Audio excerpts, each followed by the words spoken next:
Rajagopal sir, നമുക്കറിയാം സമാധാനത്തിനുള്ള Nobel സമ്മാനം നേടിയ മുഹമ്മദ് യൂനസ്. ആ മുഹമ്മദ് യൂനസ് ഭരിക്കുന്ന ബംഗ്ലാദേശ് ഇടക്കാല നേതാവാണെങ്കിലും അദ്ദേഹമാണ് ഇപ്പോൾ ബംഗ്ലാദേശിന്റെ ഭരണാധികാരി എന്ന് പറയുന്നത്. ഇന്ത്യയുമായി ബംഗ്ലാദേശ് ഇതാ ഇങ്ങനെ നീറിപ്പുകഞ്ഞുകൊണ്ടിരിക്കുന്നു.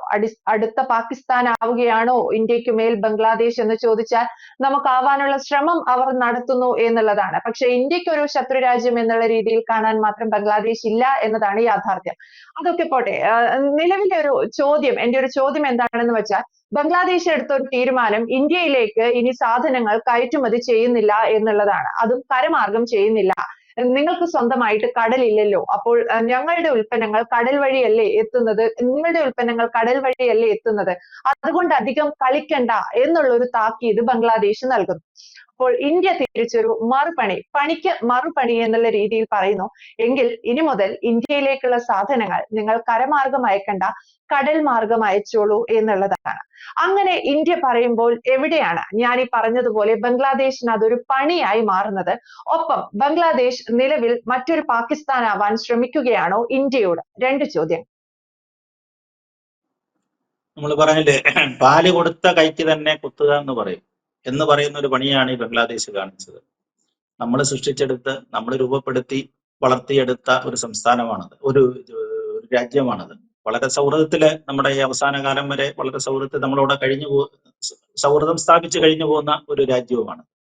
അവിടെയാണ് ഇപ്പൊ കുറച്ച് വിഘടനവാദികളോ തീവ്രവാദികളോ ആയ കുറെ യുവാക്കളെല്ലാരും കൂടെ സംഘടിപ്പിച്ചിട്ട് ഇപ്പൊ അവിടെ അട്ടിമറിയൊക്കെ നടത്തി നിൽക്കുന്നത്.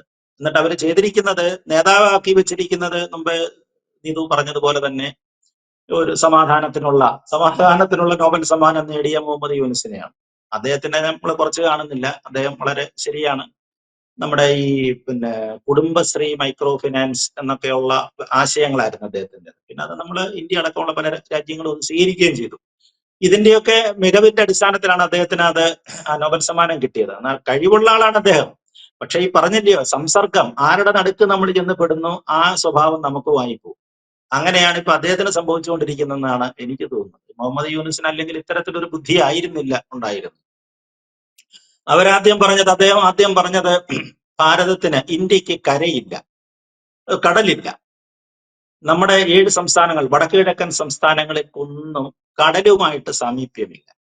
നിങ്ങൾക്ക് കടലിൽ വരണമെന്നുണ്ടെങ്കിൽ, അല്ലെങ്കിൽ വെള്ളത്തിൽ തൊടണമെന്നുണ്ടെങ്കിൽ, അല്ലെ കടൽ മാർഗം എന്തെങ്കിലും ചെയ്യണമെന്നുണ്ടെങ്കിൽ അതിന് ബംഗ്ലാദേശിൽ വരണം. ശരിയാണ്, പർവ്വതങ്ങളുടെയും കുന്നുകളുടെയും ഇതൊക്കെ താഴെ കിടക്കുന്നതാണ്. നമ്മുടെ 7 സിസ്റ്റേഴ്സ് ആ രീതി കിടക്കുന്ന സംസ്ഥാനങ്ങളാണ് നമ്മുടെ വടക്കു കിഴക്കൻ സംസ്ഥാനങ്ങൾ. പക്ഷേ ഇവരെതിരെകൂടാണ് ഇത് സാധനങ്ങളൊക്കെ കൊണ്ടുവരുന്നതും പോകുന്നതും എന്നുള്ളതൊന്നും ഇയാൾ ആലോചിച്ചിട്ടില്ല എന്ന് തോന്നുന്നു. ഇയാളുടെ ഒറ്റ പ്രസ്താവനയാണിത്. നിരീക്ഷകന്മാരൊക്കെ പറയുന്നത്, അങ്ങനെ കടല് ഞങ്ങൾക്ക് ഓപ്പണായിട്ട് കിടക്കുന്നുണ്ട്, അപ്പൊ അതുകൊണ്ട് ചൈനക്കാരെല്ലാം കൂടി ഇങ്ങോട്ട് ഓടിവാ, ഞങ്ങളെ ഒന്ന് സഹായിക്കുക, ഈ തുർക്കി ചെയ്തതുപോലെ വല്ല ആയുധങ്ങൾ കൊണ്ട് ഇറക്കുകയോ അല്ലെങ്കിൽ മറ്റു വേറെ എന്തെങ്കിലും ഇന്ത്യക്കെതിരെ എന്തെങ്കിലും ചില പരിപാടികൾ നടത്താനുള്ള ഒരു വിളിയായിരുന്നു എന്ന് പറഞ്ഞുകൂടാ. എന്തായാലും ഇയാളെ നിരോധനം വരുത്തിക്കളഞ്ഞു, നമ്മുടെ അരി മറ്റു സാധനങ്ങളൊക്കെ അങ്ങോട്ട് കൊണ്ടുപോകുന്നതിന്. നമ്മള് മുമ്പേ നീതു സൂചിപ്പിച്ചതുപോലെ തന്നെ നമുക്കടിക്കാൻ ശേഷിയുള്ള ഒരു രാജ്യമൊന്നുമല്ല. നമ്മളെ എതിരാളിയെ നേരിടുമ്പോ അവന്റെ ഒരു ശക്തിയും കാര്യങ്ങളൊക്കെ ഒന്നുമില്ല, വെറും നിസ്സാരനായ കാര്യം. നമ്മളെ ഇടത്ത് കൈയിലെ ഒരു കുഞ്ഞാൻ വിരൽ കൊണ്ട് അടിക്കാനുള്ള ഇതേ ഉള്ളത്. അപ്പൊ യുദ്ധവും മറ്റും കാര്യങ്ങളൊന്നും പറ്റത്തില്ല, എന്ന് അവരോട് ആവശ്യമില്ല നമുക്ക്. പക്ഷെ ഈ പറഞ്ഞതുപോലെയാണ്, എന്തെങ്കിലും കൊടുക്കണമല്ലോ. നമുക്ക് അങ്ങനെ കൊടുത്ത നമ്മുടെ മന്ത്രാലയം കൃത്യമായിട്ട് മറുപടി കൊടുത്തു. അങ്ങനെ ഒരു കാര്യം ചെയ്യും, അവിടുന്ന് ചില സാധനങ്ങൾ ഇങ്ങോട്ട് വരുന്നുണ്ടല്ലോ, അതൊന്നും നിങ്ങൾ കരവഴി അയക്കണ്ട, നിങ്ങൾ റോഡിൽ കൂടെ അയക്കണ്ട, നിങ്ങൾ കടലിൽ കൂടെ അയച്ചു. നിങ്ങൾക്ക് സ്വന്തമായിട്ട് കടൽ കിടക്കില്ല, അതോടെ അങ്ങ് അയച്ചോളാൻ പറഞ്ഞു. കടലിൽ കൂടെ അയച്ചാലുള്ള അവസ്ഥ നമുക്ക് അറിയാമല്ലോ. കരയിൽ കൂടെ വരുന്നതിനെക്കാട്ടി എത്രയോ മടങ്ങ് നികുതി വരും, അതിന് ടാക്സ് വരും, അല്ലേ? ഇത് വാങ്ങുന്ന രാജ്യം വേണം, അല്ലേ? വാങ്ങുന്നവരാരാണോ അവരൊക്കെ നികുതി കൊടുക്കേണ്ടി വരും. ഇവരും നികുതി കൊടുക്കേണ്ടി വരും. ഈ അയക്കുന്ന സംസ്ഥാനങ്ങൾക്കും വ്യക്തികൾക്കും സ്ഥാപനങ്ങൾക്കും ഒക്കെ അതിൻ്റെതായ നികുതികൾ ഉണ്ടാവും. അപ്പൊ അത്തരത്തില് ഒരു വലിയ പ്രശ്നത്തിലേക്കാണ് ഇവരിതിനെ കൊണ്ടുപോയത്. സമയത്ത് നമ്മുടെ മന്ത്രാലയം വളരെ കൃത്യമായ മറുപടിയാണ് ഇതിന് കൊടുത്തിരിക്കുന്നത്. അപ്പൊ അതുകൊണ്ട് ഇനിയിപ്പോ ഇവരുടെ വലിയ അഭ്യാസങ്ങളും കാര്യങ്ങളും ഇതിനകത്ത് ഉണ്ടാകുമോ എന്നുള്ളത് നമുക്ക് 2 ദിവസം കഴിഞ്ഞേ അറിയാനൊക്കത്തുള്ളൂ. എന്തായാലും ഇതിനെ പറഞ്ഞപ്പോഴാണ് എനിക്ക് പെട്ടെന്ന് നമ്മുടെ മുല്ലപ്പെരിയാർ സംഭവം ഓർമ്മ വന്നത്. മുല്ലപ്പെരിയാറിൽ ഇതുപോലെ ഒരു 4-5 വർഷം മുമ്പാണ് നമുക്കറിയാമല്ലോ, മുല്ലപ്പെരിയാർ തേക്കടി തടാകത്തിൽ കിടക്കുന്ന നമ്മുടെ വെള്ളമാണ്. തേക്കടി തടാകത്തില് നമ്മുടെ സംസ്ഥാനത്ത് കിട്ടിയിരിക്കുന്ന വെള്ളമാണ്. പെരിയാറിന്റെ ഇതിനകത്ത് നമ്മൾ കിട്ടിയിരിക്കുന്ന ഡാമാണത്.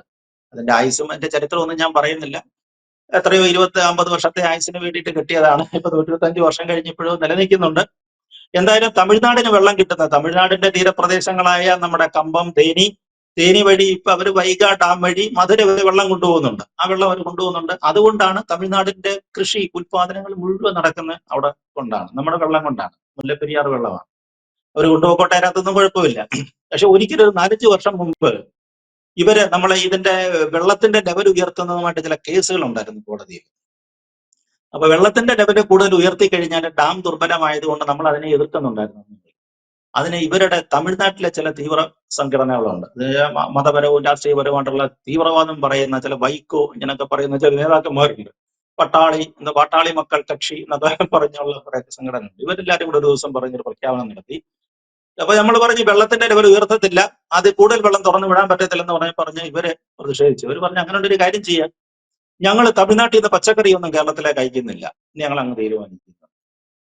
ശരിയാ, തമിഴിന്റെ പച്ചക്കറി ലോറി വന്നില്ലെങ്കിൽ നമ്മുടെ അവസ്ഥ എന്തായിരിക്കും, കേരളത്തിന്റെ അവസ്ഥ എന്തായിരിക്കും? നമ്മള് ഈശ്വരാധീനം കൊണ്ട് ഒരു കറിവേപ്പ് പോലും വീട്ടിൽ വെക്കുന്നില്ല, വെച്ച് വളർത്തുന്നില്ല. അപ്പൊ പിന്നെ നമ്മൾ തമിഴിന്റെ ലോറി ആശ്രയിക്കുകയാണല്ലോ നല്ല ശതമാനം ആളുകൾ. അപ്പൊ നമ്മളെ ബ്ലോക്ക് ചെയ്ത് കളി. മുട്ടയാണ് ഇപ്പൊ തമിഴ്നാട്ടിൽ നിന്ന് വരുന്ന മറ്റൊരു പച്ചക്കറി, മുട്ടയൊക്കെ തമിഴ്നാട്ടിൽ നിന്ന് വന്നില്ല, പാല് ഇതൊക്കെ വന്നില്ല, നമ്മൾ എന്ത് ചെയ്യും? അപ്പൊ ഇവരെന്ത് ചെയ്തു, ഇവര് സംഘടിച്ച് വന്നിട്ട് മുല്ലപ്പെരിയാറിന്റെ മുകളിൽ അവരുടെ തമിഴ്നാടിന് കമ്പത്തും തേനിയിലും ഒക്കെ വണ്ടികൾ തടയാൻ തുടങ്ങി. നമ്മുടെ കുമളിയിലേക്ക് വണ്ടികൾ വിടാത്ത രീതിയിൽ, അതുപോലെ തെക്കൻ ജില്ലകളിലും വണ്ടി തടയാൻ തുടങ്ങി. വണ്ടികൾ തടഞ്ഞിട്ടു, ചരക്ക് ലോറികൾ ഇവർ തടഞ്ഞിട്ട് നമ്മളെ ഇത് പറഞ്ഞ പോലെ നമുക്ക് പച്ചക്കറിയും മുട്ടയും തരത്തില്ല എന്നുള്ള ഒരു പ്രഖ്യാപനം അങ്ങ് നടത്തി. വണ്ടികളെല്ലാം അവിടെ കിടക്കുക. സമരം 1 ദിവസമായി, 2 ദിവസമായി, 3-ാം ദിവസമായി. അപ്പൊ നമ്മൾ ഏതാണ്ട് പഠിക്കുമെന്നാണ് അവർ കരുതിയത്. അവസാനം എന്ത് സംഭവിച്ചു? പച്ചക്കറിയൊക്കെ 2-3 ദിവസം കിടന്നു കഴിഞ്ഞാൽ അവസ്ഥ എന്തായാലും ചീഞ്ഞളിഞ്ഞ് പോകത്തില്ലേ? ചാക്കിനകത്ത് കുത്തി നിറച്ച് കെട്ടി വെച്ചിരിക്കുകയാണ് ഇതെല്ലാം കൂടെ എന്ത് ചെയ്യാൻ പറ്റും? തക്കാളി ഇങ്ങനെയൊക്കെയുള്ള സാധനങ്ങളാണ് അതിനകത്തിരിക്കുന്നത്. അവസാനം തമിഴ്നാട്ടിലെ കർഷകരെ ഇവർക്ക് നേരെ തിരിയാൻ തുടങ്ങി. കാരണം ഈ സാധനം മൂവ് ചെയ്തില്ലെന്നുണ്ടെങ്കിൽ പിന്നെ അവരുടെ കൃഷി പിന്നെ നടക്കണ്ടല്ലോ, അവർക്ക് അതിന് വരുമാനം കിട്ടേണ്ടതല്ലേ.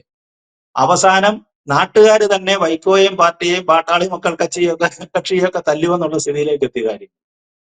അങ്ങനെയാണ് ആ സമരം അവിടെ കൊണ്ട് അവസാനിച്ചത്. എന്ന് പറഞ്ഞതുപോലെ വെറുതെ ഒരു തിണ്ണമെടുക്ക് കാണിക്കുന്നു എന്നുള്ളതേ ഉള്ളൂ. എനിക്ക് ബംഗ്ലാദേശിന്റെ കാര്യത്തിൽ എനിക്ക് തോന്നുന്നത് അങ്ങനെ വരാനേ സാധ്യതയുള്ളൂ. അല്ലാതെ ഒരു യുദ്ധം മറ്റു കാര്യങ്ങളിലേക്കൊന്നും നമ്മൾ ചിന്തിക്കുക പോലും വേണ്ടാത്ത ഒരു രാജ്യമാണ് ബംഗ്ലാദേശ്. നമുക്ക് എതിരാളികളെ അല്ല.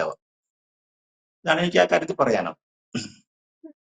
ഓക്കെ, സാർ പറഞ്ഞതുപോലെ ആദ്യം തുടക്കത്തിൽ സൂചിപ്പിച്ചതുപോലെ പാല് കൊടുത്ത കൈക്ക് തന്നെ കുത്തുക എന്നുള്ളതാണ്. ഇന്ന് ആ രാജ്യം ബംഗ്ലാദേശ് എന്നുള്ള പേരിൽ അറിയപ്പെടാനും അല്ലെങ്കിൽ അതൊരു രാജ്യമായി ലോക രാജ്യങ്ങൾ കണക്കാക്കാനും ഇടയായത് ഇന്ത്യയുടെ ഇടപെടലാണ്, അല്ലെങ്കിൽ ഇന്ത്യയാണ് അതിന് കാരണക്കാർ എന്നുള്ള കാര്യം ഇന്നത്തെ ബംഗ്ലാദേശ് വിസ്മരിക്കുന്നു എന്നുള്ളതാണ് യാഥാർത്ഥ്യം. ഒപ്പം ഇന്ത്യക്ക് ഇടപെടാൻ പോലും അല്ലെങ്കിൽ ഇന്ത്യക്ക് ഒന്ന് ആക്രമിക്കാൻ പോലും ഇല്ലാത്ത രാജഗോപാൽ സാറിന്റെ തന്നെ വാക്ക് കടമെടുത്താൽ ഇന്ത്യ ഒരു ചെറുവിരൽ അനക്കിയാൽ തീരാവുന്നതേ ഉള്ളൂ ബംഗ്ലാദേശ് എന്നുള്ളതാണ്. എന്തായാലും കയറ്റുമതി ഇറക്കുമതി അല്ലെങ്കിൽ ഉൽപ്പന്നങ്ങളുടെ കാര്യത്തിൽ ഒരു തർക്കം നിലനിൽക്കുമ്പോൾ അത് കൂടുതൽ ബാധിക്കുക അവരെയാണെന്നും ബംഗ്ലാദേശിനെയാണെന്നുള്ള കാര്യവും വ്യക്തമാണ്. Thank you sir.